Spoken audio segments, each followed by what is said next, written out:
Un crime odieux a été commis, et un quart d'heure avant sa mort, il était encore en vie. Élémentaire, mon cher Watson. Que nenni, derrière la palissade, nous parlons tout de même d'un roman d'Agatha Christie. Le cas est complexe, les indices ténus. Heureusement, à la tête de l'enquête, nous retrouvons un détective têtu, immensément connu, sur lequel le réalisateur et acteur Kenneth Branagh a jeté son dévolu. Et on vous le dit direct, c'est le meilleur détective de la planète. Derrick. Non, Hercule Poirot. Il est de retour dans une version 2017 et en mode petit voyage beau gosse dans l'Orient Express, entouré d'un casting de stars.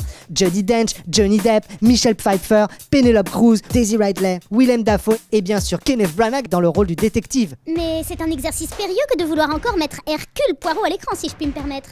Oui, un nom qui manque cruellement de swag, un personnage avec le dynamisme de Colombo mais sans la femme, une moustache de hipster sociopathe, des adaptations au cinéma et de la série En veux-tu en voilà. Bref, pari risqué. Alors, est-ce que le crime de l'Orient Express est sur de bons rails ou a-t-il pris une voie sans issue? Le casting est-il juste là pour charbonner le spectateur ou embarque-t-il tous les ingrédients nécessaires pour l'amener à destination? Bref, est-ce que ça vaut le coup d'aller le voir? On vous dit tout dans la gifle-histoire du crime de l'Orient Express. Oh my god.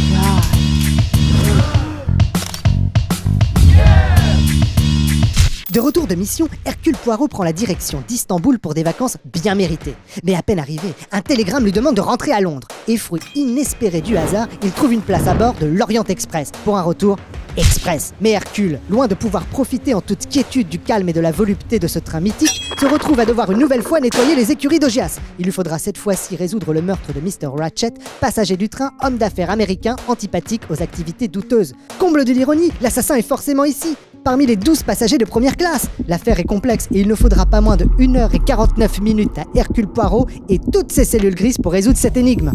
Alors, est-ce que ça vaut le coup d'aller le voir? Imaginez un bon maigret shooté avec un budget hollywoodien.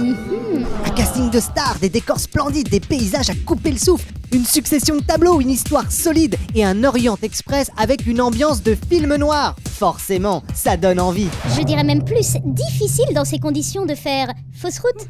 Alors évidemment, si vous n'aimez pas Maigret et sa pipe, cela peut vous freiner. Mais peut-être aurais-je plus de chances de vous convaincre avec Poirot et ses moustaches. Proéminentes, imposantes, ridicules et démesurées. Elle pourrait même bien faire pâlir de peur le champion de France de barbe en titre.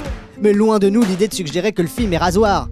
Si le rythme est lent dans la mise en place, le développement de l'intrigue ou encore la résolution, cela se justifie complètement. Et j'ai même envie de dire que cela fait partie du charme du film. On ne vient pas voir le crime de l'Orient Express pour voir un crime express à l'Orient. On vient voir ce film pour partir en voyage, pour s'imprégner de cette ambiance feutrée et luxueuse, pour résoudre l'affaire avant Poirot. Et de ce côté-là, le film est très réussi. Et ça, c'est déjà pas mal. Attendez, ne partez pas! Une histoire, ça se partage. Mettez-nous un pouce. Ou un commentaire.